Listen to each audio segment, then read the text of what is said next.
March 9th, 1930.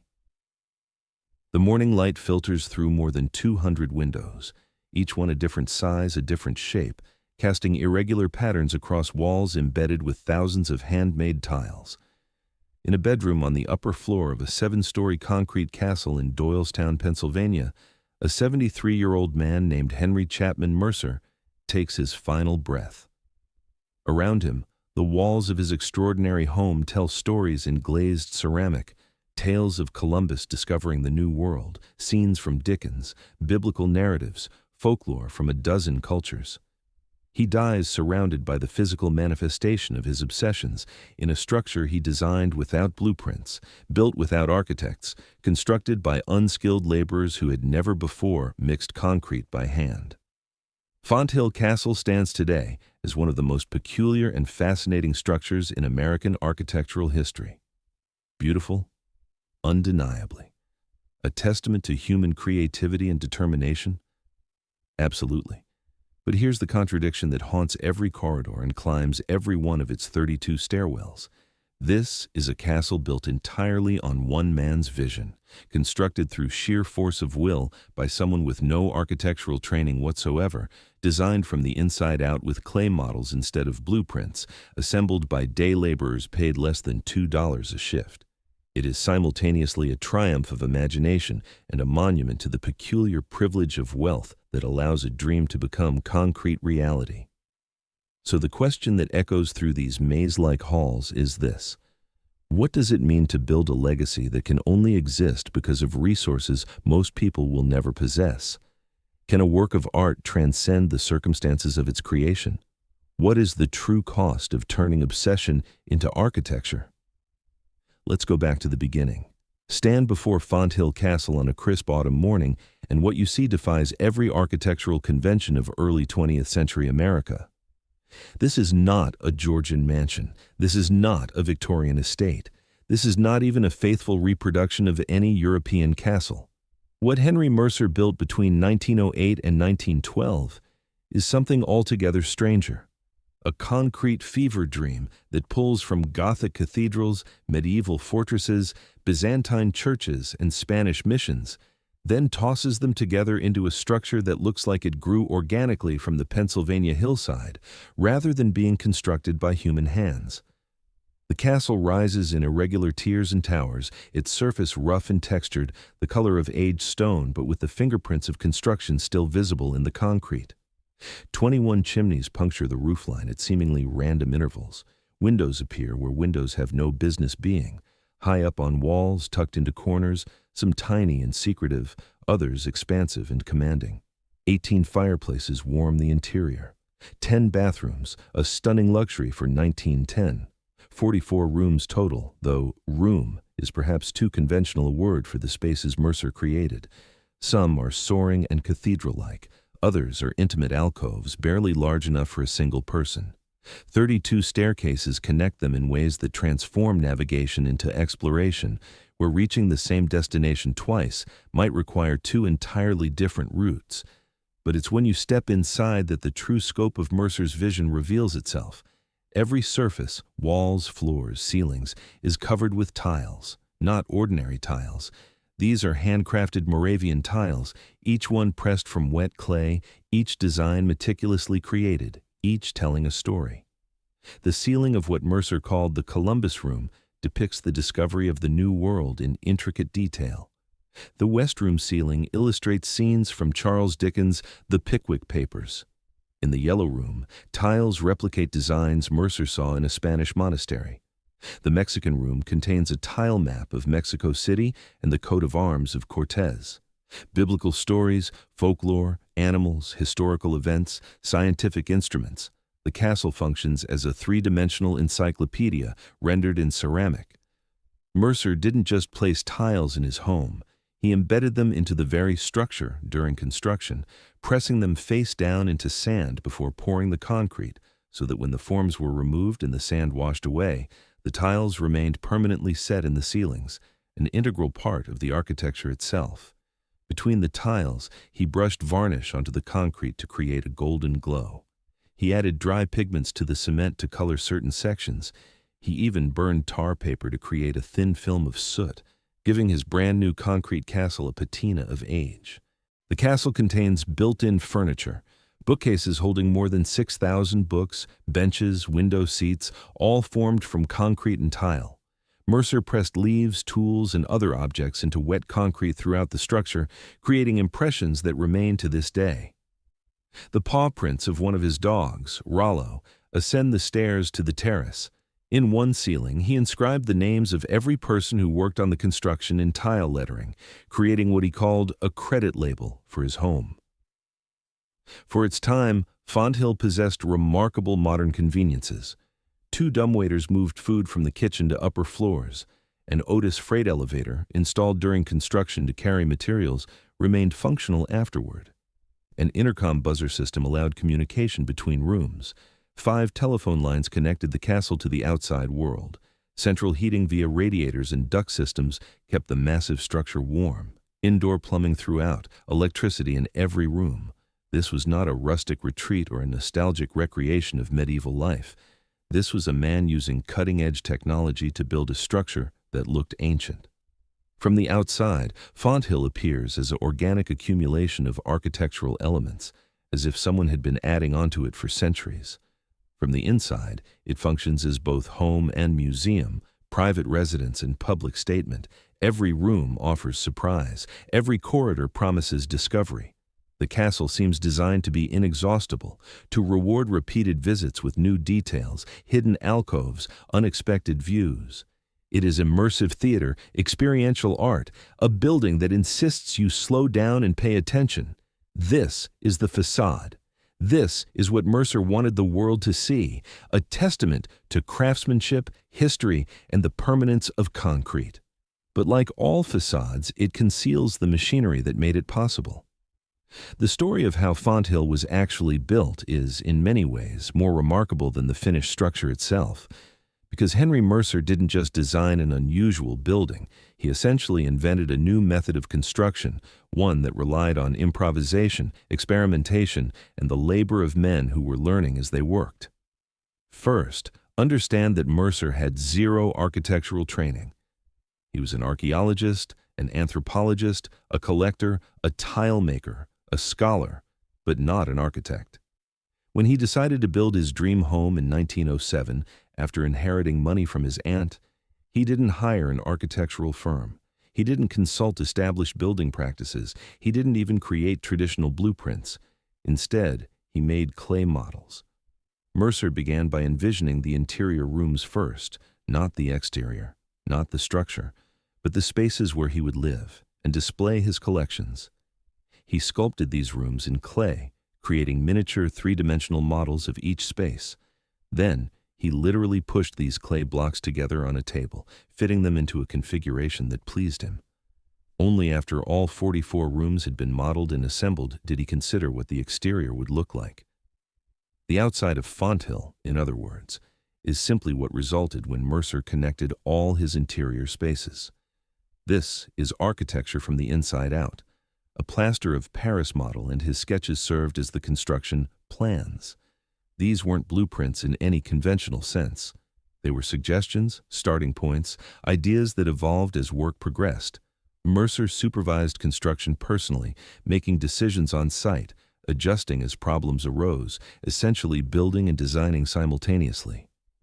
His workforce consisted of 8 to 10 local laborers at any given time, men Mercer himself described as unskilled day laborers.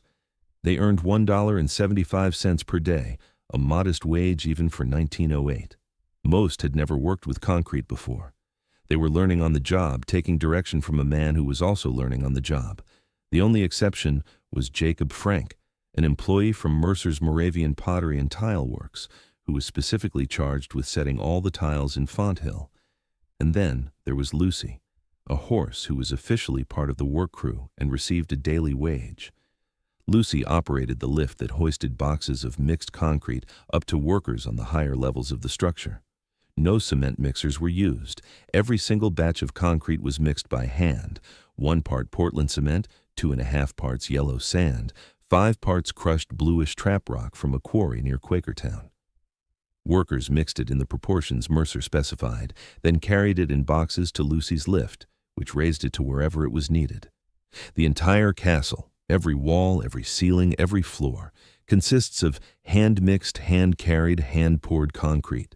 The construction technique for the elaborate ceiling designs demonstrates both ingenuity and labor intensity. For flat ceilings with tile decoration, workers erected platforms from recycled lumber and boards, then piled earth on top. They carefully graded sand on this earth. Jacob Frank then placed the tiles face down in the sand, embedding them just slightly. Wire mesh and pipes for reinforcement were positioned, then concrete was poured on top. When the forms were removed and the earth and sand fell away, the tiles remained embedded in the concrete ceiling, already in place, their faces revealed by washing and brushing. For vaulted ceilings, the process was even more elaborate. Platforms heaped with grass, weeds, or hay, topped with boxes, more earth, and finally sand. Same tile placement, same concrete pour, same revelation when everything collapsed. Mercer later recalled his concern that the weight of the tiles might cause the completed concrete and tile ceilings to sag, especially in heavily embellished rooms like the Columbus Room. But his improvised engineering held. When workers pulled out the platform supports, tons of earth and sand fell, exposing the tiles, which were then hosed down and brushed clean, with shellac applied between them. The texture of the concrete throughout Fonthill is deliberately rough and varied. Mercer, as a proponent of letting natural materials speak for themselves, made no effort to create smooth, uniform surfaces. The coarse mixture, rough board forms, minimal tamping inside the forms, all of this produced concrete with character, with texture, with the visible evidence of how it was made. You can see the impression of the wooden boards. You can see where concrete slopped over edges. The structure wears its construction process like a visible history. Construction began in 1908. Fonthill was built on top of an existing stone farmhouse, strategically situated on bedrock for stability. By October 1910, the basic structure was complete, just over 2 years to build a 7-story, 44-room castle using hand-mixed concrete and unskilled labor. The total cost, meticulously recorded by Mercer, was $32,482. In today's currency, that's approximately $1 million. Let that number settle for a moment. $1 million to build a personal residence. $1 million for a home that functioned primarily as a display space for one man's collections and artistic vision. $1 million from an inheritance, wealth Mercer didn't earn through labor but received from family money accumulated over generations. The machinery that made Fonthill possible wasn't just the physical labor of those 10 men and 1 horse. It was capital. It was inherited wealth. It was the specific privilege of being born into a prominent Doylestown family in the mid-19th century, being educated at Harvard, having the freedom to travel extensively through Europe and Central America, being able to pursue interests in archaeology and anthropology and tile making without needing to generate income, and then receiving enough money from a deceased aunt to fund an experimental building project that had no purpose beyond personal fulfillment. Fonthill could not exist without that machinery. The facade is beautiful. The reality is that beauty required resources most human beings will never possess. To understand Fonthill, you must understand Henry Chapman Mercer, because this building is essentially a 3-dimensional autobiography of his mind. Born June 24, 1856 in Doylestown, Pennsylvania, Henry came from a family of judges, politicians, and diplomats who had prospered in Bucks County since the late 17th century. His was a world of social standing, education, and expectation. He first traveled to Europe when he was just 14 years old, not as an adventurer or laborer, but as a young gentleman embarking on what his class called a grand tour. That trip began a pattern that would define his life. He would make many such journeys, absorbing art, architecture, archaeology, and culture from dozens of countries. Mercer attended Harvard University from 1875 to 1879, obtaining a liberal arts degree. He went on to study law at the University of Pennsylvania Law School, reading law with the firm of Friedley and Hollingsworth. He was admitted to the Philadelphia County Bar on November 9, 1881. But Henry Mercer never practiced law. The same month he was admitted to the bar, he departed for Europe. The law, it seemed, was what his family expected. His true calling lay elsewhere. That calling would reveal itself slowly. Mercer became fascinated by archaeology and anthropology. The University of Pennsylvania Museum appointed him as curator of American and prehistoric archaeology in the early 1890s. He conducted excavations, including investigations of Port Kennedy Bone Cave, and developed theories about tool-making and human cultural development. But he was never really an academic in the traditional sense. He was elected to the American Philosophical Society in 1895, a recognition of his intellectual contributions. But by the late 1890s, he had left his position at the museum to pursue his interests independently. And what interests they were! On a cruise up the Ruhr River in Germany as a young man, Mercer witnessed firsthand the eclipse of artisanal culture by industrial production. He saw traditional crafts being swept away by mechanization, factories replacing workshops, mass production eliminating handwork. The experience profoundly affected him. He resolved to preserve what was disappearing, not just as physical objects, but as evidence of human ingenuity and cultural identity. Mercer began collecting pre-industrial American tools and artifacts with obsessive intensity. He visited local sales, scoured dump sites, traveled throughout Pennsylvania and beyond seeking objects that most people considered obsolete trash. Hand tools, household implements, agricultural equipment, anything that represented pre-industrial life. He believed these objects were not just things but cultural documents, evidence of how people actually lived and worked. Over time, his collection would grow to include more than 15,000 items. Simultaneously, Mercer developed a fascination with German pottery and tile making. In the 1890s, he apprenticed himself to a Pennsylvania German potter, learning traditional techniques. This hands-on apprenticeship was unusual for someone of Mercer's class and education. Gentlemen didn't typically become ceramicists, but Mercer threw himself into the craft with characteristic intensity. In 1898, influenced by the American arts and crafts movement, which advocated for handmade objects, honest materials, and the integration of art into everyday life, Mercer founded the Moravian Pottery and Tile Works in Doylestown. He began producing tiles based on historical designs, particularly influenced by Pennsylvania German stoveplates and medieval decorative traditions. His tiles were narrative, educational, designed to tell stories and preserve cultural memory. They became remarkably successful. Mercer's tiles were installed in prominent buildings across the country. The floor of the Pennsylvania State Capitol in Harrisburg, where he created 400 mosaics tracing the history of Pennsylvania from prehistoric times, Kikuit, the Rockefeller Estate, Grauman's Chinese Theater in Hollywood, even the casino at Monte Carlo. By all accounts, Henry Mercer was brilliant but eccentric. He never married, though there were rumors of a relationship with a debutante who reportedly declined his marriage proposal because she found him too eccentric. He suffered from gonorrhea contracted during his European travels, an incurable condition at the time that caused him recurring illness throughout his life. He was obsessive about his work, frequently burning the midnight oil, reading, writing, and creating. He published extensively, books about archaeology, tool-making, German stoveplates, ceramics, and even a collection of supernatural tales titled November Night Tales in 1928. He had very specific fears. Fire terrified him.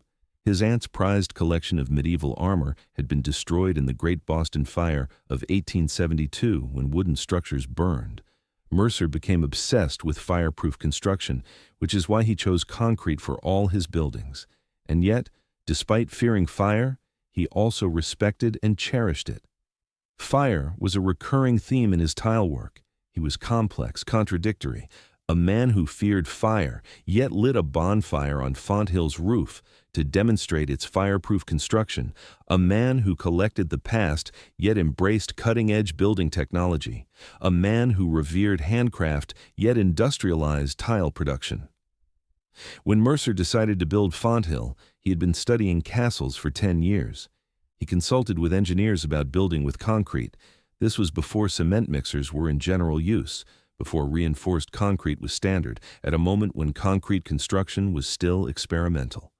He wanted to create something that would last forever, something that would house both his personal life and his collections, something that would be a physical manifestation of everything he had learned and loved. His vision was not modest. He wanted a home that was simultaneously comfortable and theatrical, private and public, functional and artistic. He wanted every surface to educate, every room to tell stories, every material to be honest about what it was. He wanted a structure so fireproof that generations of artifacts could be preserved safely. He wanted to prove that concrete could be beautiful, that modern materials could create medieval atmospheres, that one person's vision could be realized through determination and labor.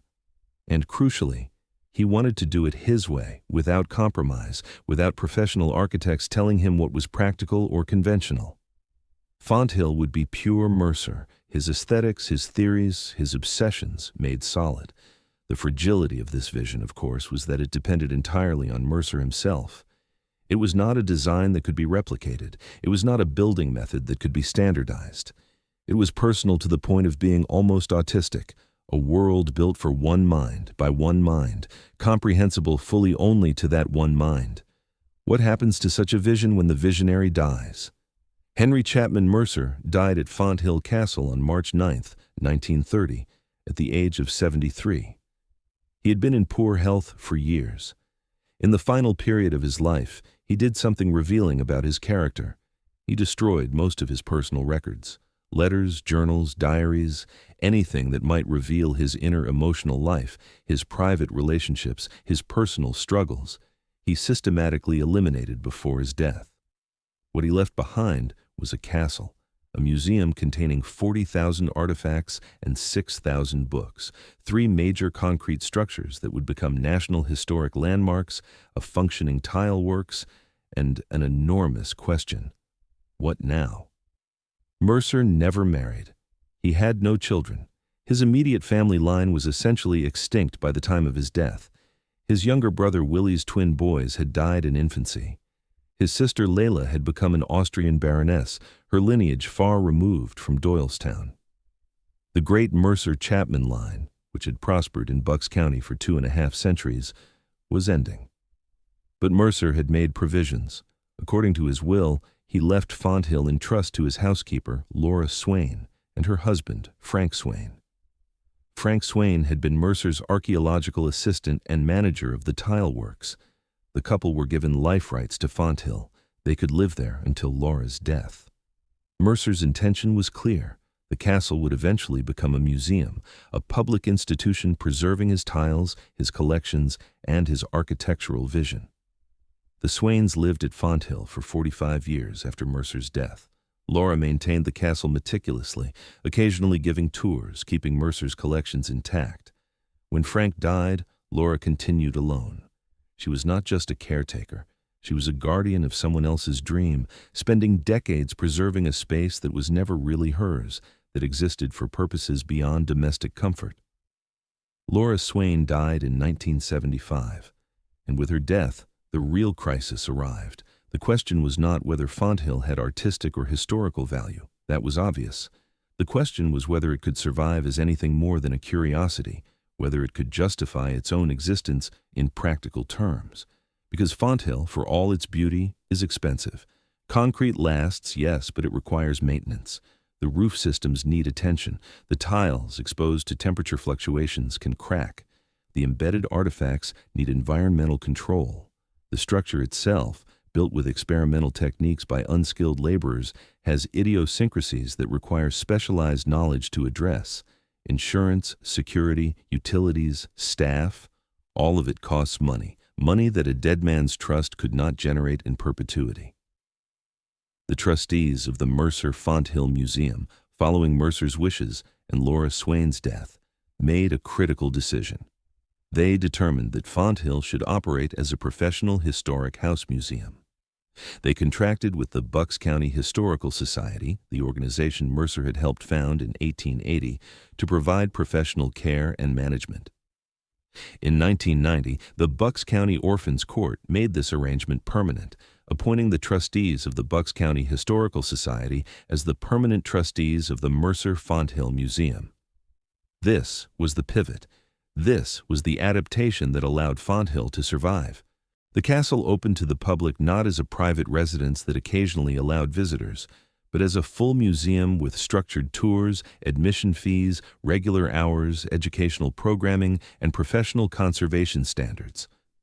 Fonthill was listed on the National Register of Historic Places in 1972. It was designated a National Historic Landmark in 1985, along with the Moravian Pottery and Tile Works and the Mercer Museum, forming a National Historic Landmark District. The castle became accredited by the American Alliance of Museums, meeting rigorous professional standards for collection care, interpretation, and public service. But here's what that pivot required: turning Mercer's private home into a public commodity, roping off areas to protect them from visitors, establishing one-hour guided tours because people can't be trusted to wander freely through a structure filled with irreplaceable artifacts, charging admission, currently $15 for adults, because preservation costs money and that money must come from somewhere. Forbidding photography in certain areas to protect the tiles from flash damage and to control how the space is represented publicly. Limiting the number of daily visitors because foot traffic causes wear. Hiring guards, guides, administrators, conservators, an entire professional infrastructure that Mercer himself never needed because it was simply his house. The adaptation meant accepting that Fonthill could not remain as Mercer intended, a private residence that occasionally welcomed guests at the owner's discretion. It had to become something else: a museum, an attraction, a site that justifies its maintenance costs by serving educational purposes and attracting tourism revenue.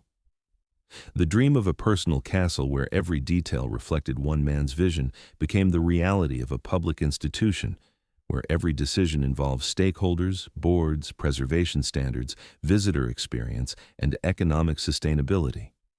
Today, Fonthill attracts over 30,000 visitors annually from every state and more than 35 foreign countries. Tour revenue, membership fees, donations, and grants fund ongoing preservation. Major conservation projects, like the recent assessment of the original stucco on the exterior, funded by a Pennsylvania Historical and Museum Commission Keystone Historic Preservation Grant, ensure the structure's long-term survival. The Bucks County Historical Society's stewardship has been recognized with preservation awards. Was this the right choice? Is this what Mercer would have wanted? These questions have no clear answers. Mercer wanted his castle to become a museum after his death. He stated that explicitly. But did he understand what that would mean in practice? Could he have imagined the institutional apparatus that would be required? Did he anticipate that his intimate spaces would become public corridors, that his personal library would be seen by strangers, that his bedroom would be roped off and viewed by thousands? The adaptation was pragmatic. It was necessary. But it fundamentally changed what Fonthill is. The castle survived, but only by ceasing to be a home and becoming an exhibit. Walk through Fonthill Castle today, and you experience something genuinely extraordinary. The building still has the power to astonish. The tiles still tell their stories. The maze-like layout still creates that sense of discovery. The rough concrete walls still show the fingerprints of the laborers who mixed and poured them. The impressed leaves and tool marks still record the moment of creation. The paw prints of Mercer's dog Rollo still climb the stairs. The building breathes history. Not just the history of what Mercer collected, but the history of its own construction, its own conception. It is beautiful. It is unique. It represents a level of single-minded vision and determination that borders on the obsessive. It demonstrates what is possible when someone refuses to accept conventional wisdom about architecture, materials, or design. It preserves not just artifacts, but an entire worldview, a complete aesthetic philosophy made tangible. And yet you cannot separate the beauty from the privilege that made it possible. You cannot ignore that this castle exists because Henry Chapman Mercer was born into wealth, inherited more wealth, and had the freedom to spend that wealth pursuing personal obsessions. The 8 to 10 laborers who actually built Fonthill, who mixed the concrete by hand, who carried it up Lucy's lift, who risked injury working on experimental construction, they earned $1.75 a day. They built someone else's dream. Their names are preserved in tile on a ceiling, Mercer's gesture toward immortalizing their contribution. But their stories are absent. We know almost nothing about them beyond their names. Did they understand what they were building? Did they appreciate Mercer's vision? Did they feel pride in their work, or simply relief at having employment?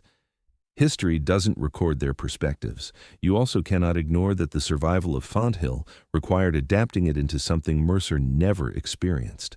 A museum in the fullest institutional sense, with all the constraints and compromises that entails. The dream of a personal castle had to give way to the reality of public access, commercial viability, and professional stewardship.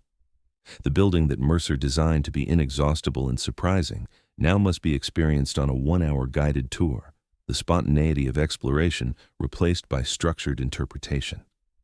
So what's the lesson here? What does Fonthill teach us about vision, cost, adaptation, and legacy?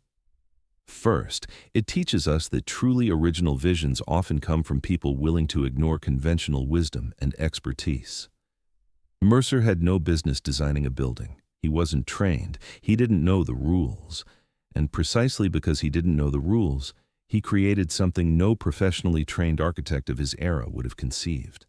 There's value in that kind of radical amateurism, that refusal to be limited by what's supposed to work.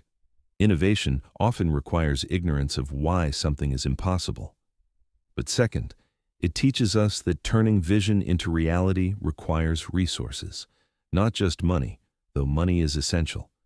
Also time, the time to study castles for 10 years before attempting to build one, the time to travel and absorb influences, the time to supervise construction personally. Also freedom, the freedom from needing to generate income, the freedom to experiment and fail, the freedom to pursue interests without immediate practical application. Mercer's genius was real. His determination was real. His achievement was real. But none of it could have happened without the accumulated capital and social position of his family. The lesson is uncomfortable but important. Our culture celebrates individual visionaries while often ignoring the infrastructure of privilege that enables vision to become reality. Third, it teaches us that no legacy survives unchanged. Mercer wanted Fonthill to be a museum, but he couldn't control what kind of museum it would become. The castle had to adapt to survive. It had to accept institutional management, public access, commercial considerations. The dream had to compromise with reality. And this is true of all legacies. They persist only by evolving, by finding new purposes, by allowing others to reinterpret them. Control is temporary. Survival requires flexibility. Fourth, it teaches us about the relationship between beauty and labor. The tiles are beautiful, the castle is beautiful, but every tile was formed by hand, every batch of concrete was mixed by hand. The beauty required human labor, physical work, the kind of toil that leaves you exhausted at day's end. We admire the vision of the architect-artist, but often forget the hands that realized that vision. Fonthill contains a contradiction. It celebrates handcraft and pre-industrial skills through Mercer's tile designs and artifact collection. Yet it was built by exploiting labor, paying workers minimal wages to construct a millionaire's personal monument. The building itself embodies the tension between appreciation for craft and the economic exploitation of craftspeople. Finally, it teaches us that obsession can produce something transcendent. Mercer's near-autistic focus on detail, his refusal to compromise, his willingness to embed his entire worldview into a structure, this produced something genuinely original. Fonthill is not like other houses, it's not like other castles, it's not like other museums, it's its own category. And that singularity, that absolute refusal to be anything other than exactly what Mercer wanted it to be, is what gives it lasting power. In a world of compromises and committee decisions and market testing, there's something almost defiant about a building that exists solely because one person willed it into existence. Can a legacy built on privilege and obsession survive a changing world? The answer, embodied in Fonthill Castle, is yes, but only by transforming into something its creator never fully anticipated. The castle stands. The tiles still tell their stories. Visitors still walk through in wonder, but it's no longer Mercer's private domain. It belongs to the public now, to history, to anyone willing to pay admission and take the tour. The true cost of immortality, it turns out, is accepting that what you create will outlive your ability to control it. Mercer built Fonthill to preserve the past, to create something permanent in concrete, to ensure that his vision and collections would survive him. He succeeded. But the castle that survives is both exactly what he made and something altogether different, a monument to one man's dream that now serves purposes he only partially intended, visited by people he never met, interpreted by scholars he never knew, valued for reasons that shift with each generation. This is the paradox of all great works. They must escape their creators to become truly significant. Fonthill is magnificent precisely because it is no longer Mercer's. It belongs to us now, to wonder at, to question, to learn from, to preserve for those who come after. But there's another dimension to Fonthill's story that we haven't yet explored. The way Mercer's vision continues to propagate beyond the castle walls. The way his obsession with preservation and craftsmanship has created ripples that extend more than a century into the future. Today, if you visit Doylestown, you're not just visiting one castle. You're entering what locals call the Mercer Mile, a concentration of 3 national historic landmarks, all created by the same obsessive mind, all built from the same hand-mixed concrete, all serving as monuments to different aspects of Henry Mercer's vision. And remarkably, against all odds, 2 of these structures are not just museums frozen in time. They're still working, still creating, still fulfilling the purposes Mercer intended. The Moravian pottery and tile works, which Mercer built between 1911 and 1912, continues producing handmade tiles using techniques he developed more than a century ago. Think about that for a moment. In an age of mass production, computer-controlled manufacturing, and global supply chains, there's a concrete building in Pennsylvania where craftspeople still press wet clay into molds that Henry Mercer designed, still apply glazes using his formulas, still fire tiles in ways that would be recognizable to the workers of 1912. The facility holds 6,000 of Mercer's original design molds in its museum collections, many still in active use for tile production today. The tile works faced the same crisis that Fonthill did. After Mercer's death in 1930, production continued under various leadership, but the Great Depression and World War II took their toll. By the 1960s, the facility was underutilized, production had dwindled, and closure seemed inevitable. Bucks County purchased the property in 1967 and reopened it as a museum, with tile manufacturing revived in 1974. But here's where the story diverges from Fonthill's path. The tile works didn't just become a museum about tile making, it became a working history museum, a place where the past isn't just preserved but actively practiced.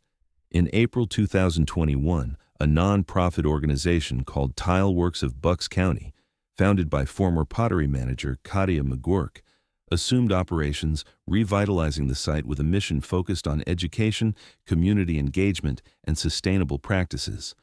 They expanded offerings to include interactive tours, workshops, apprenticeship programs, and even cultural events like summer bluegrass concerts and winter concerts inside the facility. Visitors can watch craftspeople turn local Bucks County clay into Mercer tiles. They can take classes and make their own tiles using traditional methods and authentic glazes. They can purchase tiles for their own homes, tiles that are spiritual descendants of the ones Mercer embedded in Fonthill's ceilings. This is adaptation of a different kind, not turning a home into a museum, but keeping a workshop functioning as a workshop while also serving as a museum. It's the difference between preserving a body and keeping something alive. The tile works breathes, it produces, it trains new craftspeople, it generates revenue not just from admission tickets, but from actual tile sales to builders, contractors, hotels, and homeowners who want to make a personal statement through handcrafted ceramic art. Then there's the Mercer Museum, located about a mile away from Fonthill.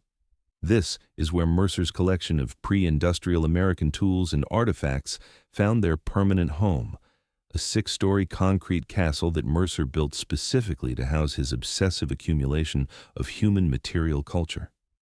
More than 40,000 objects are displayed there, arranged not by scholarly category but by Mercer's own idiosyncratic system, creating what he called a concrete encyclopedia of American life before industrialization. The museum attracts thousands of visitors annually, operates educational programs, maintains professional conservation standards, and continues Mercer's mission of preserving the evidence of how ordinary people lived and worked. Together, these three structures, Fonthill Castle, the Moravian Pottery and Tile Works, and the Mercer Museum, form a National Historic Landmark District. They were listed on the National Register of Historic Places in 1972 and designated as National Historic Landmarks in 1985. This isn't just about preserving buildings, it's about preserving an entire worldview, a comprehensive vision of how art, craft, history, and architecture should intersect. And here's what's remarkable. People come. Fonthill Castle welcomes visitors from all 50 states and from more than 35 foreign countries. The tours are popular enough that reservations are highly recommended, especially during special events like the holiday season when the castle is decorated with Christmas trees in nearly every room and offers evening tours with the lights glowing against the concrete walls. Behind-the-scenes tours let visitors explore the tall towers, hidden passageways, and spaces normally closed to the public. The castle has become not just a museum, but a destination. A pilgrimage site for people fascinated by eccentric genius, unique architecture, and the arts and crafts movement. What does this mean? It means that Mercer's legacy has survived not just as a historical curiosity, but as something living and relevant. His tiles are still being made. His collections are still being studied. His home is still inspiring wonder. The dream he poured into concrete between 1908 and 1912 continues to generate meaning, employment, education, and economic activity more than 9 decades after his death. But, and this is crucial, it survives because it transformed. The tile works is not run the way Mercer ran it. Fonthill is not experienced the way Mercer experienced it. The Mercer Museum serves purposes that go beyond Mercer's original collecting obsession. All three institutions have professional staff, boards of directors, strategic plans, grant applications, marketing campaigns, social media accounts, an entire infrastructure that would have been incomprehensible to Henry Mercer, who built his castle essentially as a personal project, who ran his tile works as a benevolent autocrat, who collected artifacts because his own peculiar mind told him they were important. The question that haunts the Mercer Mile is the same question that haunts all living legacies. How much can you change something before it stops being what it was? When does adaptation become betrayal? When does preservation require transformation? There's no easy answer. But walk through Fonthill on a guided tour, then walk next door to the tile works and watch a craftsperson press clay into one of Mercer's original molds, then drive a mile to the Mercer Museum and stand in the central court surrounded by 6 stories of tools and wagons and coffins and spinning wheels. And you'll feel it, the presence of a single human consciousness that insisted the world pay attention to what it valued.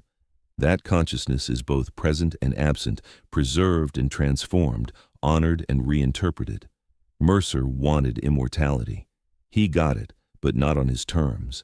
He got it on the terms that all immortality requires: surrender, surrender of control, surrender of meaning, surrender of the future to people who will value different things, see different connections, ask different questions.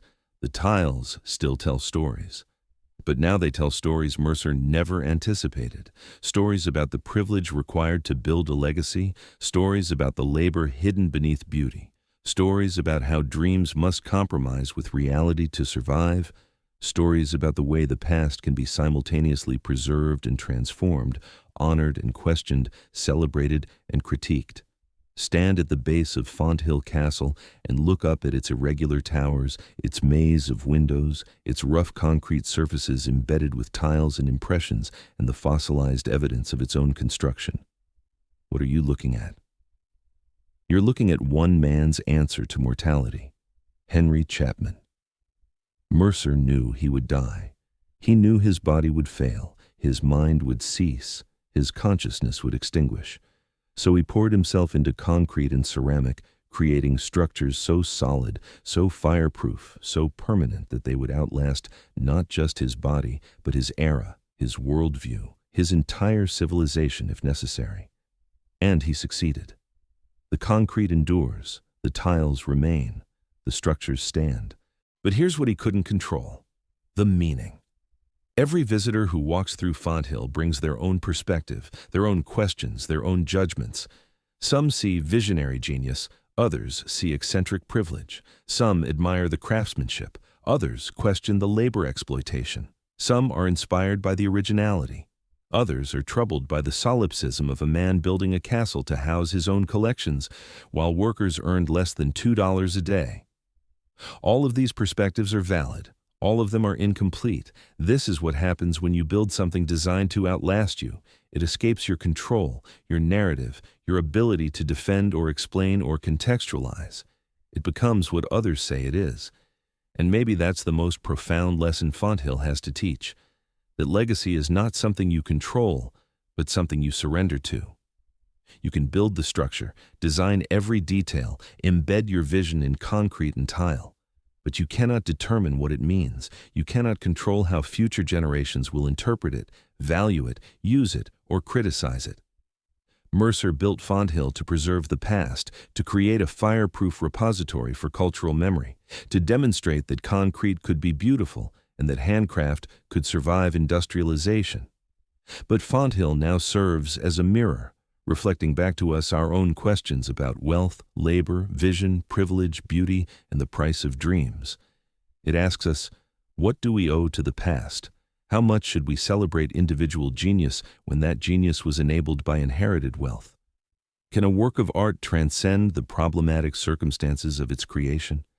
Should we preserve things simply because they are old and unusual, or do they need to serve contemporary purposes to justify their maintenance costs? How do we honor craftsmanship without romanticizing the economic relationships that made it possible? These are not comfortable questions. They don't have clear answers. But they're the questions that Fonthill provokes in anyone willing to look beyond the beautiful facade and think critically about what they're seeing. Here's another way to frame it. Fonthill Castle is both a masterpiece and a monument to inequality. It is both an inspiring example of determination and a testament to what inherited wealth can buy. It is both a preservation of cultural memory and an erasure of the laborers who did the actual building. It contains multitudes. It contradicts itself. It is, in other words, deeply human, flawed, complex, beautiful, problematic, inspiring, and troubling all at once. And maybe that's why it endures. Not because it's perfect, but because it's real. Because it honestly embodies the contradictions of its moment and its creator. Because it doesn't pretend to be anything other than what it is, one wealthy man's obsessive dream, made concrete through privilege and labor, transformed by necessity into a public institution, preserved because enough people decided it was worth preserving despite its complications. Yet, the final irony is this. Mercer destroyed most of his personal papers before he died, eliminating the intimate details of his inner life, his relationships, his struggles.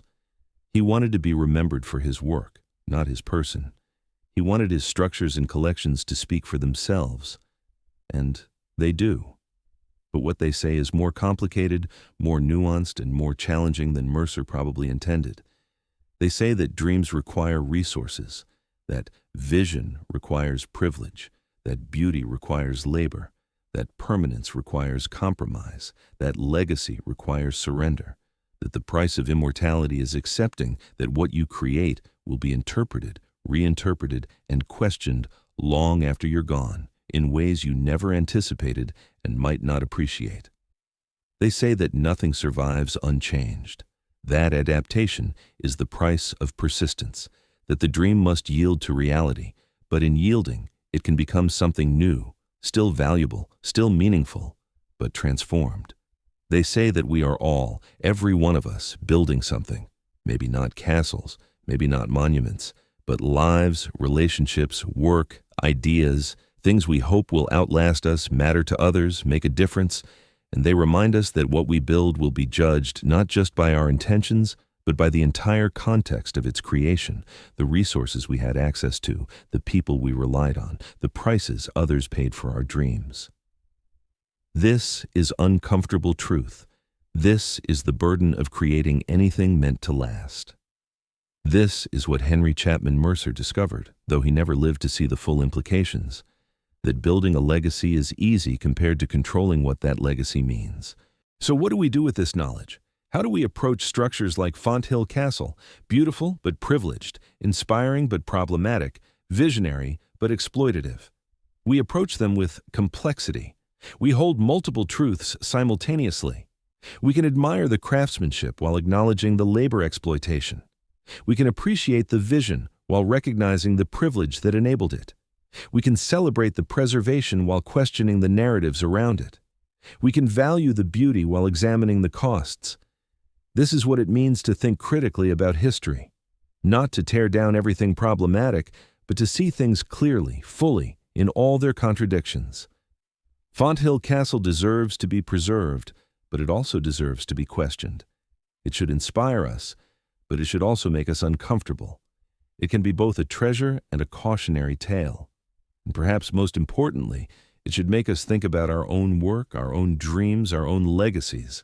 What are we building? Who pays the price for our ambitions? What will our creations look like a century from now when we're not around to explain or defend them? What contradictions are we embedding in the structures we create? These aren't abstract questions. They're urgent, personal questions for anyone who creates anything, who leads anything, who builds anything meant to outlast themselves. Fonthill Castle stands in Doylestown, Pennsylvania, as a testament to what one obsessive genius could create with enough money, enough determination, and enough workers paid $1.75 a day. It is magnificent, it is troubling, it is inspiring, it is problematic, it is beautiful, it is unjust. It is, in other words, exactly like the world that created it, and exactly like the world we're creating now. Full of contradictions, built on compromises, mixing vision and exploitation, beauty and cost, dreams and labor, all poured together and left to harden into something future generations will inherit and interpret on their own terms. The tiles still tell their stories, the concrete still stands, the legacy continues. But the meaning keeps changing, keeps evolving, keeps asking new questions of each generation that encounters it. And that, ultimately, might be Henry Mercer's greatest achievement, not building something that would last forever unchanged, but building something that would last forever changing, forever provoking thought, forever generating new meanings, forever refusing to be just one thing. The castle endures, the questions persist, the investigation continues. If you enjoyed this deep investigation into the strange, beautiful, and complicated world of Fonthill Castle, please consider liking this video and subscribing to the channel. These detailed historical explorations take considerable time to research and craft, and your support makes them possible. Each video aims to go beyond the surface story, to uncover the hidden machinery of resources and labor that makes grand visions possible, to ask uncomfortable questions about privilege and cost, alongside celebrating human creativity and determination. I'd love to hear from you in the comments. What other architectural curiosities, forgotten estates, or peculiar American landmarks should I investigate next? What stories of vision, cost, and survival deserve this kind of complex, nuanced attention? Are there other legacies that deserve to be both celebrated and questioned?